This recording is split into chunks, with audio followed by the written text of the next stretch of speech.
முதல்ல வீடியோ போடும்போது நான் இந்த மைக்கில் தான் வந்து வீடியோ போட்டேன். ஆனால் வந்து அந்தளவுக்கு குவாலிட்டியாக இல்லைன்றதுனால மைக்கை புதுசாக வாங்கியிருந்தோம். மைக்கை வந்து சோனி ECM LV1 அப்படின்ற மைக்கு வாங்கியிருந்தோம். அந்த பாக்ஸ் வந்து இதுதான் பாருங்க. இதில் வந்த மைக்கு இது. இந்த மைக்கு தான் நம்ம வந்து வீடியோ போட்டிருந்தோம். அது வந்து எப்படி கனெக்ட் பண்ணுற மாதிரி போட்டிருந்தோம்னா, இந்த லைட்னிங் கேபிள் இதை வந்து வாங்கி நம்ம ஃபோனில் சொருவிட்டு இந்த ஜாக்கை இதில் அப்படியே டைரெக்டாக சொருகிற மாதிரி வீடியோ போட்டிருந்தோம். ஆனால் வந்து பார்த்திங்கன்னா இது ப்ராப்பராக ஒர்க் ஆகலை. அதனால் அந்த வீடியோ வந்து யூடியூப்லேருந்து நான் டெலீட் பண்ணிவிட்டு இப்போ புதுசாக பண்ணுறேன். ஆக்சுவலாக நம்ம இந்த மாதிரி போட்டோம்னா இது வேலை செய்ய மாட்டேங்குது. அதனால் நான் என்ன பண்ணேன்னா, இந்த TRRS இந்த பின்னை பாருங்கள். இந்த பின்னில் டபுள் ஸ்டெப் இருக்கும். இது வந்து TRRS அப்படி சொல்லுவாங்க. இந்த பின்னை நான் போட்டு இதில் வீடியோ போட்டேன். ஆனால் பார்த்திங்கன்னா இதில் மைக் சொல்லுன்னா இந்த ஒயர் வந்து ப்ராப்பராக வேலை செய்யாததுனால எனக்கு வந்து மைக்கு சவுண்டு சரியாக வரல. அதனால் இந்த ஒயரை வேறு ஆர்டர் பண்ணேன். நான் வேறு ஆர்டர் பண்ணி புதுசாக இப்போ வாங்கியிருக்கேன். இது பாருங்கள், இந்த ஒயர் தான் புதுசாக வாங்கியிருக்கோம். இந்த ஒயரை வந்து நான் புதுசாக ஆர்டர் பண்ணும்போது ஸ்ப்ளிட்டராகவே பண்ணிடலாம் அப்படின்னு சொல்லிட்டு இது TRRS பின்ன இதை நான் வந்து சிங்கிளாக வாங்கிறதுக்கு பதிலாக இது வந்து ஒரு யூடியூப் வீடியோஸில் தான் பார்த்தேன். நம்ம ஸ்ப்ளிட்டர் வாங்கிட்டோம்னா இந்த மாதிரி டபுள் லைட் இதில் பார்த்திங்கன்னா ஒன்று மைக் இருக்கும். இங்கே பாருங்கள், ஒரு மைக் சிம்பிள், மைக்கோட படம் போட்டிருக்கோம். இதில் மைக்கை சொருகணும். இதில் வந்து கரெக்டாக வந்து ஹெட்ஃபோன் ஜாக்கை போடணும். இது மாற்றி பண்ணோம்னா வந்து வேலை செய்ய மாட்டேங்குது. நம்மளுமே நான் என்ன பண்ணேன்னா, ஆர்டர் பண்ணி வர வச்சுட்டு இது நான் கவனிக்காமல் நான் போட்டு பார்த்துட்டு இது வேலை செய்யலை அப்படி ரிட்டர்ன் பண்ணிடலான்னு பார்த்தேன். ஆனால் பார்த்ததான் அதுக்கப்புறம் நான் சிம்பிளை பார்த்துட்டு ஒரு யோசனை வந்தது. நம்ம திரும்ப வந்து கனெக்ட் பண்ணி பார்ப்போம் ஒர்க் ஆகுதான்னு சொல்லிவிட்டு அப்படி கனெக்ட் பண்ணி பார்க்கும்போது நல்லா ஒர்க் ஆச்சு. அதனால தான் உங்களுக்கு வந்து திரும்ப போடுறேன். இதை வந்து நம்ம ஆப்பிள் ஃபோனாக இருந்தால் நம்ம இதை முதல்ல லைட்னிங் கேபிள் இன்சர்ட் பண்ணிடுறோம். இன்சர்ட் பண்ணிவிட்டு இந்த ஸ்ப்ளிட்டர் புது கேபிள் இதோட வீடியோஸ் அன்பாக்சிங் வந்து நான் போட்டிருக்கேன். அந்த வீடியோஸ் பாருங்கள். இது IFC சர்டிஃபைடு. இன்னொரு விஷயம் சொல்லிடுறேன். இப்போது நம்ம வந்து இந்த மைக்கோட லைட்னிங் கேபிளை ஃபோனில் இன்சர்ட் பண்ணோம்னா ஆக்சுவலாக வந்து ஃபோனில் ரெக்கார்ட் ஆகக்கூடாது, மைக்கில் தான் ரெக்கார்ட் ஆகணும். ஆனால் வந்து இது ப்ராப்பராக கனெக்ட் ஆகலை அப்படின்னா ஃபோன் ரெக்கார்ட் பண்ண ஆரம்பிச்சிது. அதனால தான் நமக்கு வந்து வாய்ஸ் கம்மியாக இருந்தது இவ்வளோ நாள் எல்லா வீடியோஸ்லேயும் குவாலிட்டி. இப்போ வந்து நல்லா தெளிவாக எப்படி வருதுன்னு பாருங்கள்.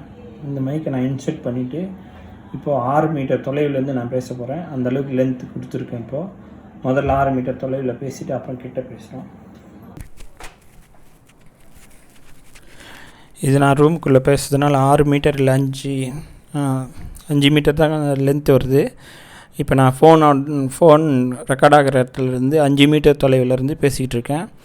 இது எப்படி ரெக்கார்ட் ஆகுது பாருங்கள். அடுத்தது நான் கிட்டத்தில் வச்சு பேசுகிறேன், அது எப்படி ரெக்கார்ட் ஆகுது பாருங்கள்.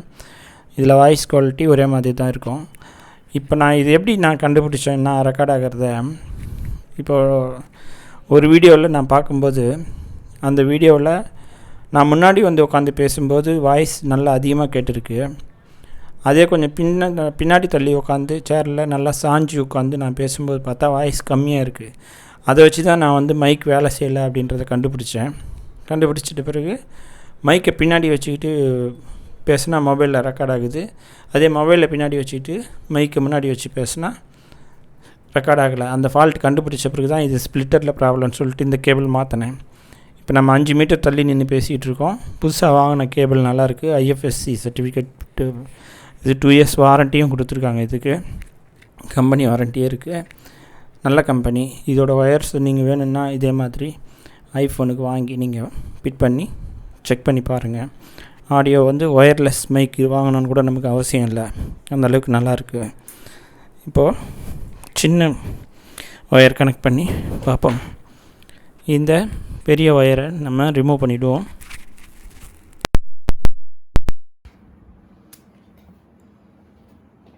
இப்போ டைரெக்டாக நம்ம வந்து மைக் போட்டிருக்கிற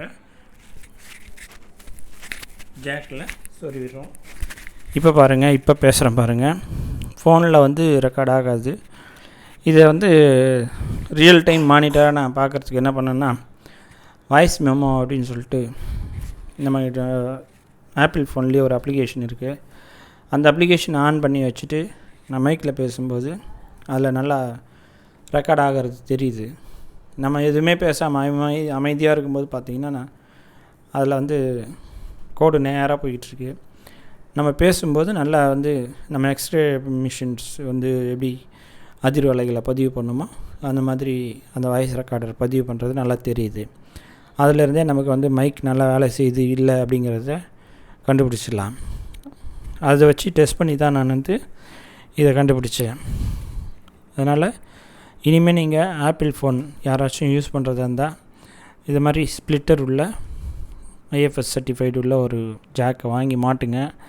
அதே மாதிரி இது வந்து ரியல் டைம் மானிட்டர் பண்ணுறதுக்கு நல்ல ஹெல்ப்ஃபுல்லாக இருக்குங்க. ஆமாம், இப்போ பாருங்கள், இதில் வந்து நான் 3.5 mm ஜாக் மாட்டிட்டேன். இப்போ நான் வந்து இதில் காதில் எடுத்து வச்சுக்கிட்டேன்னு வச்சுக்கோங்களேன். இப்போ ரெக்கார்ட் ஆகும்போது கேட்காது. நான் பேசுகிற வாய்ஸ் வந்து ரெக்கார்ட் ஆகிறது வந்து இதில் எனக்கு கேட்காது. ஆனால் பார்த்திங்கன்னா நான் வீடியோவை வந்து பாஸ் பண்ணிவிட்டு அப்படியே ப்ளே கொடுத்தேன்னா ஏற்கனவே ரெக்கார்ட் ஆகிருக்கிறது அப்படியே நான் வந்து காதில் கேட்டுக்க முடியும், இருக்கா இல்லைன்னா நான் என்ன பண்ணணுன்னா ஒவ்வொரு டைமும் அந்த ஆப்பிள் ஃபோனில் இருக்கக்கூடிய இந்த ஜாக் இந்த செட்டு எல்லாத்தையும் ரிமூவ் பண்ணிவிட்டு அதுக்கு ப்ளே பண்ணி ரெக்கார்ட் ஆகிருக்கா என்னென்னு பார்த்துக்கிட்டு அதுக்கப்புறம் திரும்ப நான் இன்சர்ட் பண்ணி திரும்ப பேச வேண்டியதாக இருக்கும். ஆக்சுவலாக வந்து அந்த மாதிரி இல்லாமல் இப்போ வந்து நம்ம அப்படியே வந்து ப்ளே பண்ணி பார்த்துக்கலாம். இதில் வந்து ஸ்ப்ளிட்டர் வாங்கும் பட்சத்தில் அதனால் ரெக்கார்டிங்க்கு ஈஸியாக இருக்குது. முக்கால்வாசி வேலை நமக்கு கம்மியாகிடுது. வாய்ஸ் ரெக்கார்டிங்க்குமே சூப்பராக இருக்குது. அதனால் இந்த மாதிரி ஸ்ப்ளிட்டர் வாங்கி யூஸ் பண்ணுங்கள். இந்த ஒயர் வந்து நல்லாயிருக்கு. இந்த கம்பெனியோடது நான் வந்து போடுறேன். அது என்ன கம்பெனி என்னென்னு பார்த்து நீங்களும் அதே மாதிரி ஆர்டர் பண்ணி வாங்கிக்கோங்க. அதே மாதிரி இந்த சோனி மைக்குமே நல்லாயிருக்கு. இதில் பார்த்தீங்கன்னா இங்கே பாருங்கள், கேமரா இதில் 3 போட்டிருக்காங்க பாருங்கள். கேமரா, மொபைல், லேப்டாப் 3த்துக்கும் செட் ஆகும்னு போட்டிருக்காங்க. ஆனால் பார்த்திங்கன்னா நான் வந்து கனெக்ட் பண்ணும்போது கனெக்ட் ஆகலை. ஆனால் நான் இதை வீடியோவில் பார்க்கும்போது, யூடியூப் வீடியோஸில் பார்க்கும்போது இதோடவே சோனி வந்து ஒயர்லெஸ் மைக்கு அறிவிச்சிருந்தாங்க. அந்த ஒயர்லெஸ் மைக்கோடு சேர்ந்து இப்போ அவர் பயன்படுத்தினார். அதை தான் நான் பார்த்தேன்.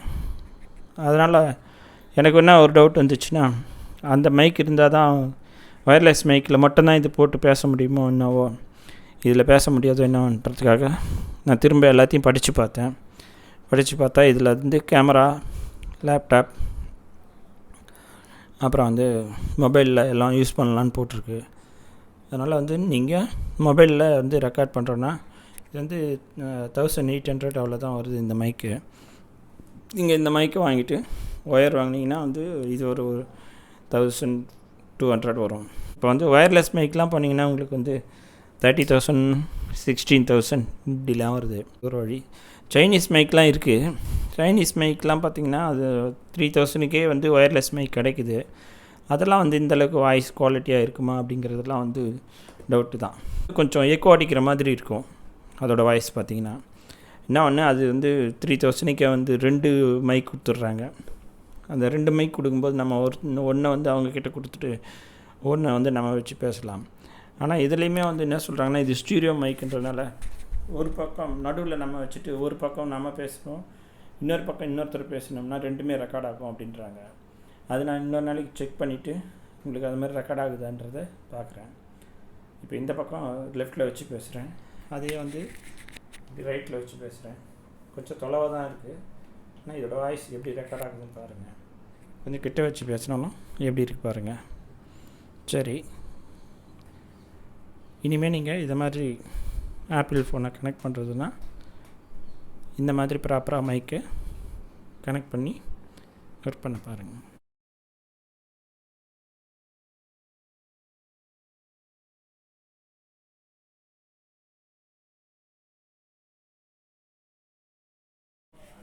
கடைசியாக ஒரு டெஸ்ட்டுங்க. இது என்ன பண்ண போகிறேன்னா, இப்போ வந்து நான் காலரில் மைக் மாட்டியிருக்கேன். இவ்வளோ நேரம் வந்து நான் கையில் வச்சு பேசிகிட்டு இருந்தேன். கையில் வச்சு பேசிகிட்டு இருக்கும்போது நல்லா தான் வாய்ஸ் ரெக்கார்ட் ஆகிட்டு இருந்தது. நமக்கு நல்லா தெளிவாக தெரிஞ்சுது. நான் மானிட்டர் பண்ணி கேட்டேன். இப்போது நான் என்ன பண்ணியிருக்கேன்னா, காலரில் நம்ம எப்பவும் மாட்டிக்கிட்டு பேசுவோம் இல்லைங்களா, அந்த மாதிரி காலரில் மாட்டிக்கிட்டு பேசிகிட்ருக்கேன். இது எப்படி ரெக்கார்ட் ஆகுது பாருங்கள். நானுமே பார்க்கல, இனிமேல் பார்க்குறேன். ஓகே வியூவர்ஸ், சப்ஸ்கிரைப் பண்ணுங்கள், லைக் பண்ணுங்கள், ஷேர் பண்ணுங்கள். அப்படியே அந்த பெல் ஐக்கானையும் தட்டி விடுங்க. நான் போடுற நோட்டிஃபிகேஷன் உங்களுக்கு சீக்கிரத்தில் வந்து சேரும். வாழ்க பாரதம், வளர்க தொழில்நுட்பம். நன்றி.